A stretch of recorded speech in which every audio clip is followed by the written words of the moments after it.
Welcome to చిన్నారి బుజ్జి కథలు.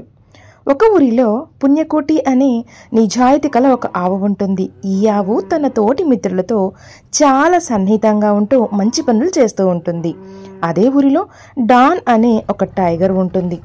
ఇది కోపిష్టి. దీని కోపం వల్ల దీనితో జత చేయడానికి ఎలాంటి ఫ్రెండ్స్ ఉండరు.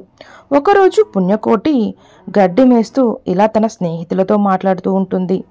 ఈ డాన్ మన ఫామ్ని ఏం చేస్తాడో. మరుసటి రోజు ఈ డాన్ టైగర్ పుణ్యకోటి ఉన్న సిటీ ఫామ్లోకి వచ్చి అక్కడ ఉన్న పక్షులను జంతువులను అన్నిటినీ బెదిరిస్తాడు. ఇది నా ఫామ్, నా కంట్రోల్లో ఉండాలి, నేను చెప్పినట్టు వినాలి అంటూ అందరికి వార్నింగ్ ఇచ్చి అక్కడి నుంచి వెళ్ళిపోతాడు. అక్కడ ఉన్న పక్షులు జంతువులు అన్నీ కూడా మన డాన్ టైగర్ను చూసి బెంబేలెత్తిపోతాయి. ఈ విషయం తెలుసుకున్న పుణ్యకోటి ఆవు డాన్ టైగర్ని కలుస్తుంది. ఎందుకు ఇలా చేస్తావని అడుగుతుంది.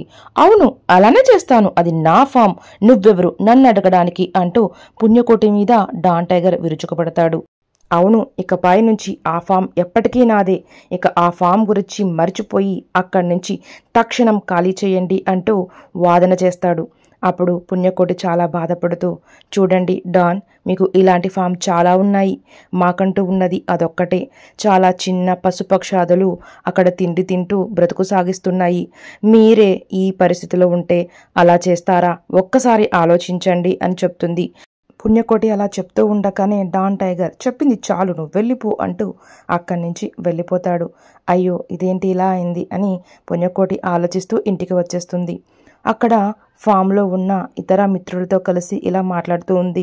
నేను డాన్ టైగర్ని కలిశాను, తనతో మాట్లాడాను, మన ఫామ్ మనకు ఇవ్వమని ప్రాధేయపడ్డాను. ఇక తను ఎలాంటి నిర్ణయం తీసుకుంటాడో అంటూ బాధపడుతుంది. మరుసటి రోజు పుణ్యకోటి డాన్ను కలవడానికి వెళ్తుంది.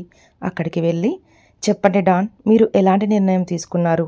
ఆ ఫామ్ మాకు ఇవ్వబోతున్నారా అని అడుగుతుంది. అప్పుడు డాన్ బాధపడుతూ, పుణ్యకోటి, నువ్వు నా నిర్ణయం తెలుసుకునే ముందు నా గతం కూడా ఒక్కసారి తెలుసుకో అంటూ, చిన్నప్పుడు నేను చాలా కష్టాలు పడ్డాను. తల్లిదండ్రి లేక, తినడానికి తిండి లేక నానా రకాల అవస్థలు పడ్డాను. తిండి కోసం చేయని ప్రయత్నం అంటూ లేదు. వివిధ రకాల ఫామ్లోకి వెళ్ళి ఆహారం కోసం అర్థించాను. ఒక్కరు కూడా నా ఆకలి తీర్చేందుకు ప్రయత్నం చేయలేదు, సహాయం చేయలేదు. చాలా దిగాలు పడ్డాను.